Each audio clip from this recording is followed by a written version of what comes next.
Hello guys, ayan, nandito tayo ngayon sa Lebustof. Ayan, medyo maganda yung araw ngayon at nagkakasiyahan na yung aking mag-ama. Andyan sila. Ito yung beach dito sa South Beach.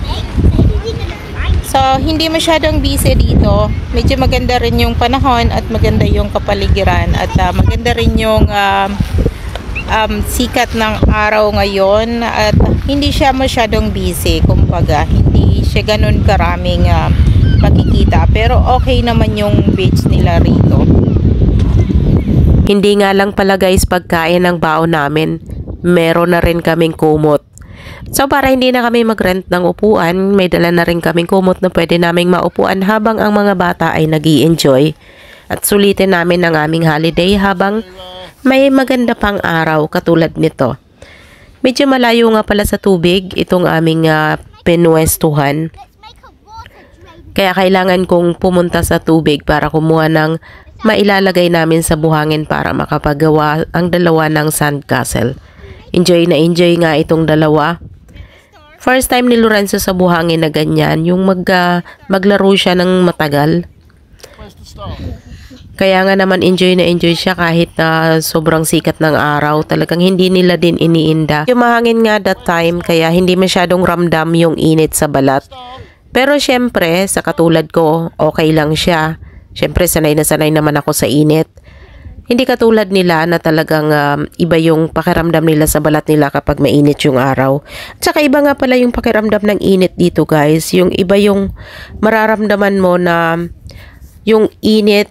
Parang ewan ko basta iba yung pakiramdam ko sa sikat ng araw dito. Ayan nga guys dahil medyo malayo yung tubig or malayo yung ating pinagpwestuhan para makakuha ng tubig. Kailangan kong mag-igib. Para naman mas ma-enjoy nila yung buhangin, makapaglaro sila ng sandcastle.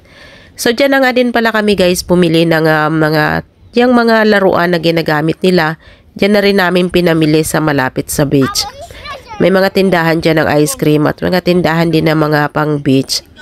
May lifeguard house nga pala dito guys kung saan kami nakapwesto. So nakita ko yung dalawang lifeguard doon sa may tabing dagat. Doon sila nakapwesto. Mayroon silang upuan na dinala. At meron sila talagang pwesto kung saan natatanaw nila yung mga tao. Nung ang tubig ay lumiliit na, nag-a-adjust din yung lifeguard. Kasi nung nandiyan kami ay low tide siya. Nung lumiit yung tubig, pumunta din yung lifeguard sa banda sa may tubig. Para nga mas makita din nila yung mga naglalaro. Lalong-lalo na sa ganitong panahon guys dahil bakasyon. Bakasyon yan ng mga bata. So maraming mga bata or maraming pamilya ang naliligo or nakabakasyon sa area na ito. Ang buhangin dito ay yung kalahati niya, pino, yung kalahati mabato-bato. Siguro katulad din dyan sa atin, hindi totaling pino yung buhangin. Talagang may halo pa ding bato. Buti na nga lang guys, nung time na yan ay maganda talaga yung sikat ng araw kaya nasulit namin yung aming beach.